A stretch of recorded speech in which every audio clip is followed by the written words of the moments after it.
Gerbert d'Aurillac est un Auvergnat, philosophe, mathématicien et mécanicien devenu pape en 999. Peut-être le premier en Occident à utiliser les chiffres indo-arabes de 1 à 9 pour la multiplication et la division avec les abacs.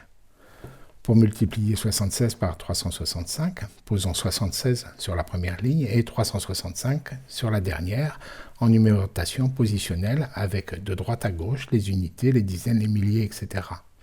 L'abac est dupliqué sur la gauche avec la représentation actuelle des chiffres. On commence par multiplier 6 par 5, 30, je pose 3 dans les dizaines et rien dans les unités. Puis 6 x 6, 36, je pose 3 dans les centaines et 6 dans les dizaines. Puis 6 x 3, 18, je pose 1 dans les milliers et 8 dans les centaines. Et je peux maintenant retirer le 6 dont j'ai gardé les produits intermédiaires par 3, 6 et 5. Passons au 7, x 5, 35, je pose 3 dans les centaines et 5 dans les dizaines.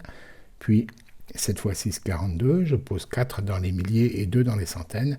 Puis 7 x 3, 21, je pose 2 dans les dizaines de milliers et 1 dans les milliers. Et j'ai terminé pour le 7 que je retire. Il reste à additionner les produits intermédiaires. 3 et 6, 9 et 5, 14. Je pose 4 et je retiens 1. Et 3, 4 et 8, 12 et 3, 15 et 2, 17. Je pose 7 et je retiens 1. Et 1, 2 et 4 et 6 et 1, 7. Puis 2. Ça fait 2774 dizaines, ou 27 740.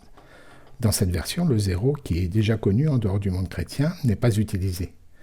Cette nouvelle façon d'utiliser l'abac est beaucoup plus avancée qu'avec les jetons, et comme le dit Ifra dans son Histoire universelle des chiffres, on aurait pu croire qu'une nouvelle ère du calcul s'ouvrait pour le monde chrétien, mais pas du tout.